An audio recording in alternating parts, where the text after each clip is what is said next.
Say Vegas. Vegas. You're saying yes. You're talking Broadway show, design of clothes, and whoa, hey, that's white and red. Only suckers, the fox ones, in a pool and come to Vegas, land where dreams come.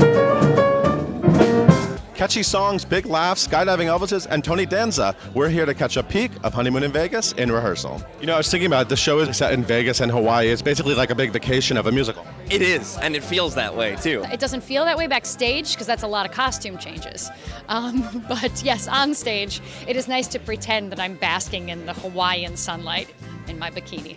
It's a real musical comedy score, and it's such a totally different world from like Bridges of Madison County. Is it fun to write like a fun, peppy score?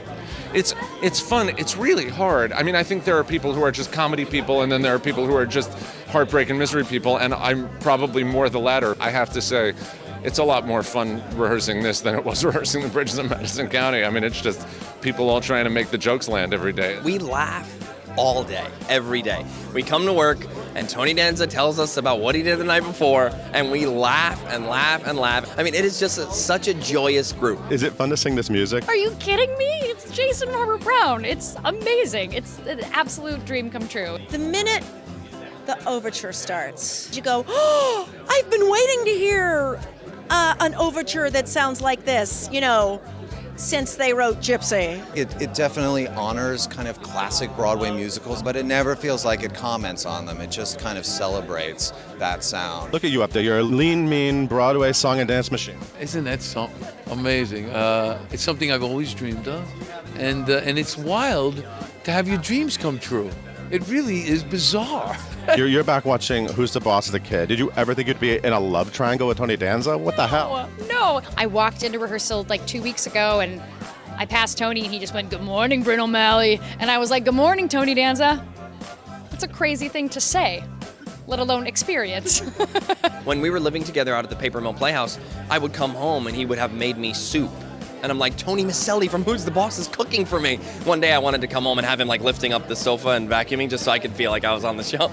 He knows comedy. You know, he was raised on it, starting with Taxi, working with Jim Brooks and those guys. So he doesn't need a lot of instruction. If you said to him, you know, Tony, I think in this number you need to juggle chainsaws, and Tony would go, oh, okay, and he'd go off and he'd start juggling chainsaws. He sings, he tap dances, he plays the ukulele. He does anything you could possibly ask anyone to do. I am going on record as saying I love Tony Danza, not just in a manly way, in a romantic way. I am in love with Tony Danza. Okay, it's time. Give me your best Tony Danza impersonation. All right.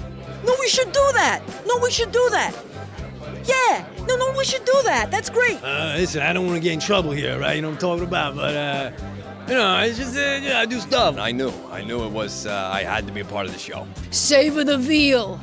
I'm the boss.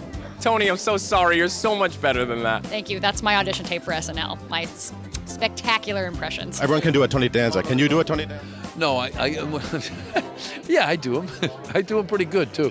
I almost feel like the term musical comedy is abused because a lot of them aren't really funny. This one's really funny. This is a funny show. Look, you know the difference between musical theater funny and like funny?